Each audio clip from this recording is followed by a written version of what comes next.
जी बिस्मिल्लाहिर्रहमानिर्रहीम अस्सलाम वालेकुम रहमतुल्लाहि व बरकातुहू। मेरा नाम है डॉक्टर मोहम्मद मुज़म्मिल हसन। एक नए सेशन के साथ आपकी खिदमत में हाज़िर हैं। आज पूरे अखराजात की बात करूंगा आपसे, और ये अखराजात हमारे ज़्यादातर हो रहे होते हैं जून, जुलाई, अगस्त और सितंबर के महीने में। तो आज हम अप्रैल के मंथ में चल रहे हैं और मैं आज ही आपको बताना चाहता हूँ कि आगे 2 महीने बाद जून और जुलाई में जो डेयरी फार्म पे होने वाले अखराजात हैं वो कैसे हो रहे होते हैं, और 150 जानवरों के हर्ड पे माहाना क्या अखराजात आ जाते हैं। कुछ लोग ये पूछ रहे थे पर लीटर कॉस्ट कैसे कैलकुलेट करते हैं और ये ओवरहेड कॉस्ट क्या होती है। तो 150 जानवरों के फार्म का महीने का जो खर्चा है और जो 1 लीटर दूध पे आने वाले पैसे हैं, ये अभी मैं आपको करके दिखा देता हूँ। ये ज़रा पास ले आएँ। ये देखें जी, हमने बात की है जी कि टोटल हमारे पास जानवर है जी 150। ठीक है, ज़रा इस बात को समझिएगा आप। इसके मैं करने लगा हूँ हिस्से। ठीक है जी, एक तरफ मैं लिख रहा हूँ मिल्किंग एनिमल्स, वो जानवर जो दूध देते हैं। ठीक है जी, आम तौर पे हमारे पास जो हर्ड्स चल रहे हैं, जब मैं आपको अपने ही एक हर्ड की मिसाल दे देता हूँ, तो मिल्किंग हर्ड्स में तकरीबन 80 जानवर ऐसे हैं जो दूध दे रहे हैं। बाकी जो हमारे पास जानवर हैं वो कौन से हैं?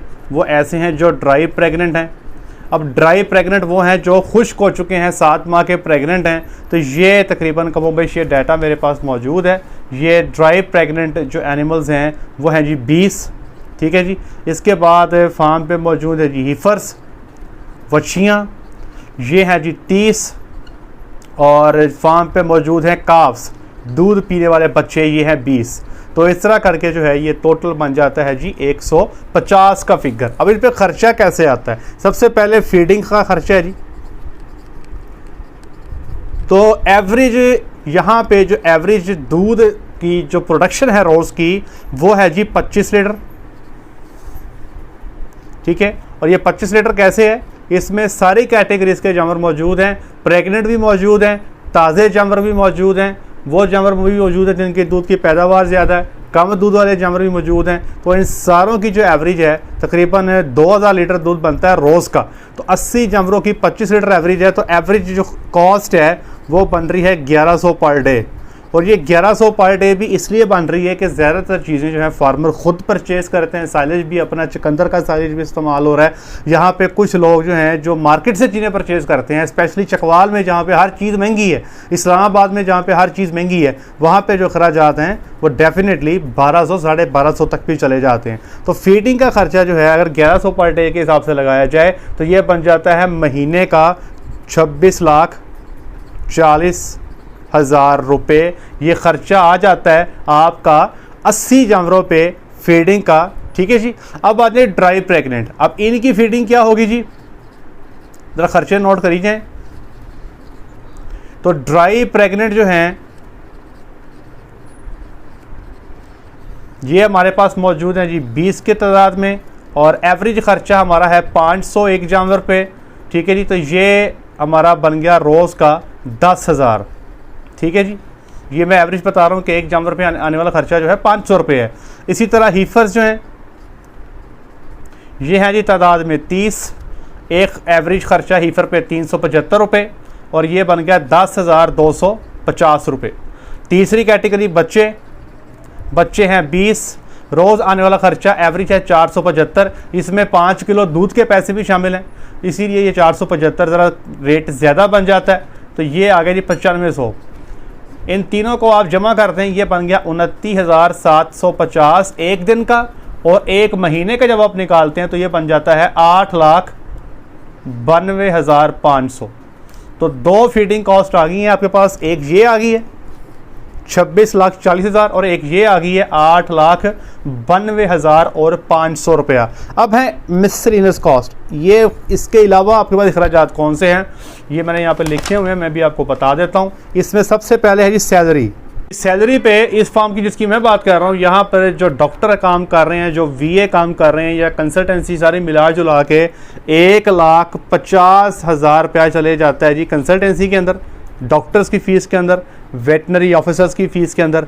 यहाँ पे जो बंदे काम कर रहे हैं 20,000 रुपये सैलरी है, 9 बंदे काम कर रहे हैं, 1,80,000 रुपया उस पर चले जाता है, जिसमें चुवाई वाले बंदे भी हैं, फीडिंग वाले बंदे भी हैं, सफाई वाले बंदे भी हैं, चौकीदार भी हैं, और एक यहाँ पे आ जाता है जी अकाउंटेंट जो 40,000 रुपया महीने का ले रहा है। तो ये सैलरीज की मद में पैसे अगर जमा किए जाएं तो ये बन जाते हैं 3,70,000। ठीक है जी।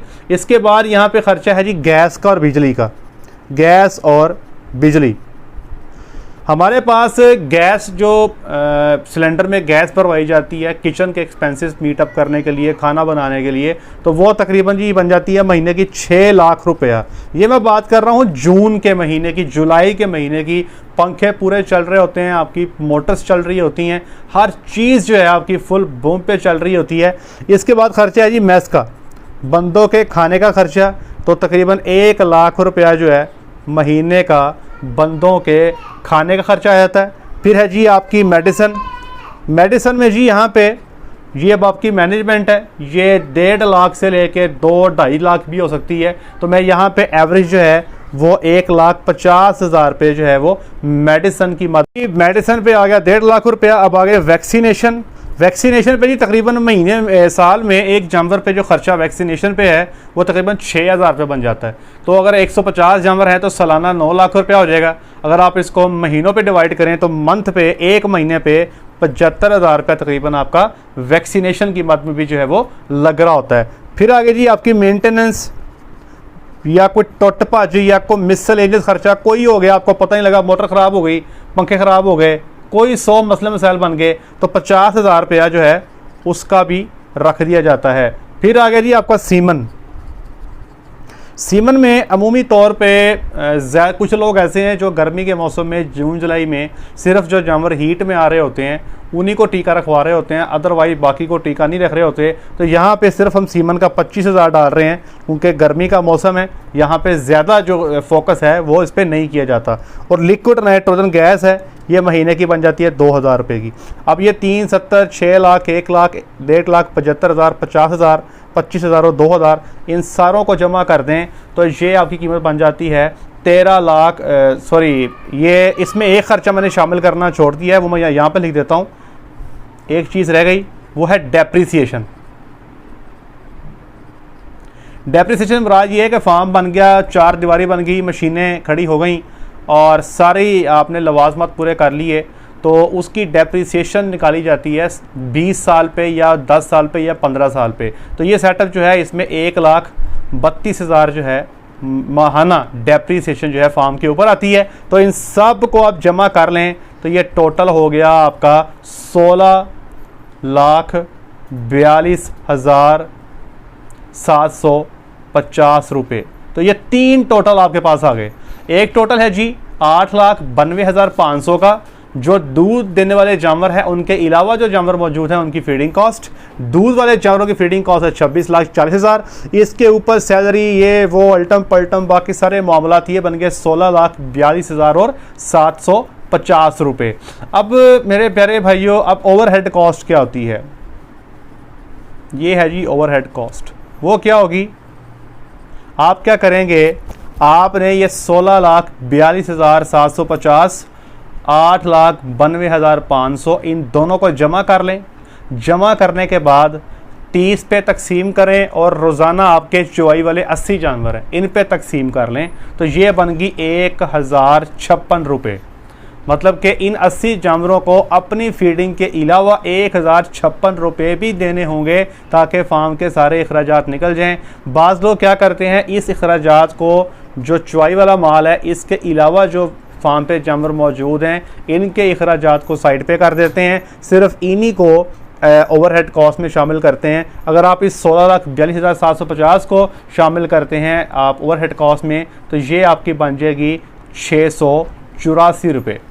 अब दूध की आपने कीमत कैसे निकालनी है, पर लीटर कॉस्ट आप कैसे निकालेंगे? अब आपने करना ये है, इसको भी जमा कर लें, इसको भी जमा कर लें और इसको भी जमा कर लें। ये आपका फार्म पे आने वाला टोटल खर्चा बन गया जी। इसको जमा कर लिया, इसको जमा कर लिया, इसको जमा कर लिया, ये बन गया महीने का खर्चा 51,75,250। दूध देने वाले जानवर थे 80, 25 की एवरेज थी, महीने का दूध बन गया 60,000 लीटर। तो इसको आप तकसीम कर दें तो ये 86.2 रुपये जो है आपकी 1 लीटर दूध को पैदा करने की कीमत आ गई। और ये मैं कब की बात कर रहा हूँ, जून या जुलाई की बात कर रहा हूँ, जहाँ पे आपके ये खर्चात होंगे। अब जब सर्दी का मौसम होता है तो ये एक बहुत बड़ी कॉस्ट है बिजली की, ये आपकी काफ़ी हद तक जो है ये ड्रॉप हो जाती है। यहाँ पे दूध की एवरेज जो है ये 25 से बढ़ के कुछ 30 के राउंड अबाउट चले जाती है, और ये ड्राई प्रेगनेंट है थोड़ा सा कम हो जाता है आपका, और ये मेडिसिन की कॉस्ट आपकी कम हो जाती है। तो सर्दी के मौसम में अमूमी तौर पे जो हमारी ओवरहेड कॉस्ट है, सॉरी, ये जो पर लीटर कॉस्ट है ये 74, 73, 74, 75 रुपये के पास चल रही होती है। लेकिन गर्मी के मौसम में कोई 8 से 10 रुपये लीटर जो है हमारी कॉस्ट 1 लीटर दूध बनाने की बढ़ जाती है। वो लोग जिन्होंने भी नए नए जानवर लिए हैं और जिन्होंने अभी रिसेंट इंपोर्ट किए हैं जानवर, उनके पास ये कैटेगरी अभी नहीं है। उनके पास सिर्फ ये दूध पीने वाले बच्चे ही होंगे और सारी की सारी गैयाँ दूध देने वाली होंगी। उनकी भी जो कॉस्ट है पर लीटर कम आ रही होगी, क्योंकि खाने वाले अफराद कम हैं, दूध देने वाले अफराद ज़्यादा हैं, सारे ही ताज़ा हैं और उनकी एवरेज भी जो है इस वक्त अच्छी चल रही है। तो ये आपने सिनेरियो देखना है लॉन्गर रन में। कल को जब आपका फार्म एक बड़ा फार्म बन जाता है, आपके पास दूध वाले जानवर भी होंगे, ड्राई प्रेग्नेंट भी होंगे, बच्चियां भी होंगी, आपके पास दूध पीने वाले बच्चे भी होंगे, कम दूध करने वाले जानवर भी होंगे, ज़्यादा दूध करने वाले जानवर भी होंगे। फिर आप जब अपने खर्चात को कैलकुलेट करेंगे तो फिर डेफिनेटली आप जो है 86.2 या 85 के पास चले जा रहे होंगे। वो लोग जो जिनके पास बीमारियां ज़्यादा हैं, प्रॉब्लम ज़्यादा हैं, इश्यूज़ ज़्यादा हैं, खुराक महंगी है, वो हो सकता है 90 रुपये पे चले जाएं। ठीक है, तो ये यहाँ पर जो है फ़र्क जो है वो इतना ज़्यादा नहीं आने वाला। तो अब आप हिसाब लगाएं कि अगर अपना दूध आप सेल नहीं करते, अगर मार्केट में अपना दूध नहीं लेके जाते, तो भाई अब ये देख लें कि 2000 लीटर दूध अगर आप एंग्रो, नेस्ले या किसी भी मल्टीनेशनल कंपनी को देते हैं तो किसी सूरत आपको 86.2 रुपये रेट 13 TS पे नहीं मिलेगा। तो नुकसान तो फिर हो गया ना जी। फिर नुकसान जो है फिर वो आप डेफिनेटली आपके फार्म को नुकसान पहुंचाएगा। इसीलिए मैं कह रहा हूं कि गर्मी के मौसम में ज़्यादातर लोग कोशिश कर रहे होते हैं कि ब्रेक इवन से नीचे ना आएँ, अखराजात पूरे करते जाएं, सर्दी में मुनाफा कमा लेंगे। और उसकी सूरत भी ये है कि आप अपना दूध सेल करें तो आप ये समझें कि आप अपने जो इतने सारे जानवरों के अखराजात पूरे कर रहे हैं वही आपका प्रॉफिट होगा। लेकिन जैसे सर्दी का मौसम आएगा, दूध की एवरेज बेहतर हो जाएगी, अखराजात कुछ कम हो जाएंगे और ये पर लीटर कॉस्ट भी कम हो जाएगी, तब आपका एक अच्छा खासा मुनाफा बनना शुरू हो जाएगा दूध के अंदर से। तो ये मैंने आपको इस वीडियो में बता दिया कि 150 के करीब वलैती गायों का फार्म महीने का खर्चा कितना हो रहा होता है, कैसे ओवरहेड कॉस्ट निकालते हैं, कैसे पर लीटर कॉस्ट निकालते हैं और दूध का सेलिंग रेट क्या होना चाहिए। बेशक आप अपनी प्रोसेसिंग कंपनी के साथ बैठें, उनको बताएं, उन्हें कि भाई आपके सारे खर्चे हैं आप खुद नोट करें। ये मैंने आपको चीज़ें बता दी हैं, आप बैठें अपने फार्म पे आने वाले खर्चे नोट करें। इसमें से कोई 3-4 चीज़ें बढ़ ही जाएंगी, कम नहीं होने वाली, क्योंकि फार्म पे मामला चलते रहते हैं। तो जी आज तक के लिए इतना ही। अपना ख्याल रखें, दुआ में याद रखें, 5 वक्त की नमाज अदा करें। अस्सलामु अलैकुम।